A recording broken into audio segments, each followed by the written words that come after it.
Pa-comment nga guys, no, kung malinaw ba yung ating boses, no? So, ang gamit ko dito guys,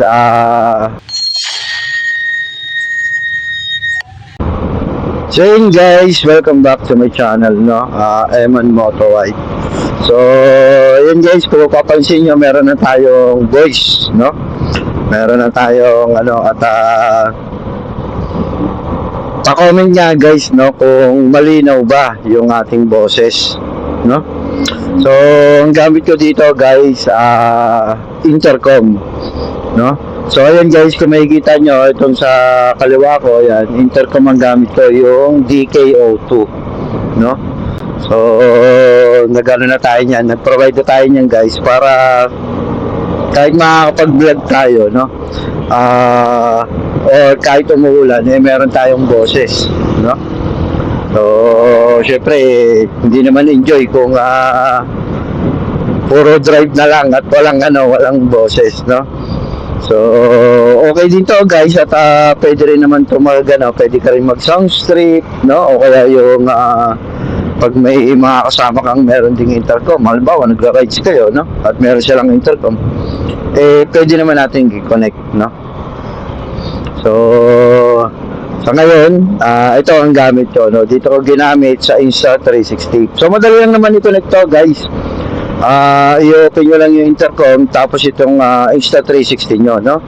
Tapos, pupunta kayo sa settings, dun sa AirPods, no? At, isa-search nyo lang, no? Parang ipagko-compare nyo lang. Parang cellphone lang din yan, guys. Cellphone tsaka, halimbawa, mga speaker, ganun. O earpods, ganun. So, madali lang siya i-connect. So, wala nang hassle, guys. Kung mapapansin nyo, dito sa helmet ko, malinis, no? So, nasa loob kasi yung mic. So, madali lang naman din i-setup yung pagkalalagay ng mga mic dito sa loob, yung mga tawag ito, sa speaker, yan. So, madali lang yan guys, kayang-kaya nyo yan. So, kahit hindi na natin ipakita rito sa video na to, no? So, at least, na-share ko sa inyo na meron na tayong bagong, tawag ito, boses na malinaw, no? So, yan guys,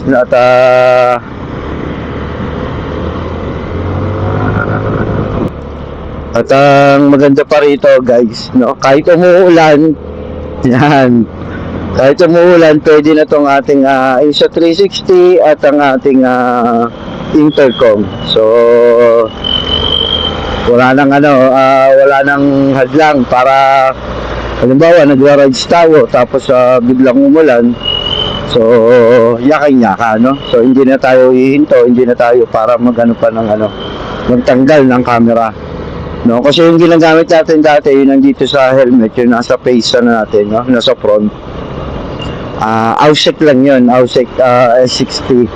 So, hindi siya yung hindi siya waterproof, guys.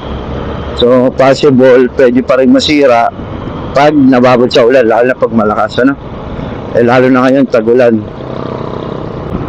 So, yun guys, dito ko natatapusin itong ating video, no? Kung nagustuhan mo itong video na to, huwag kalimutan mag-like, comment, and share. And then, subscribe sa ating channel, no? Eman Moto Ride. So, abangan nyo rin guys yung mga susunod nating rides, no? Kasi hindi tayo makabuelo at nag-uulan, no? Madalas umuulan kaya hindi tayo makapagbuelo ng long rides.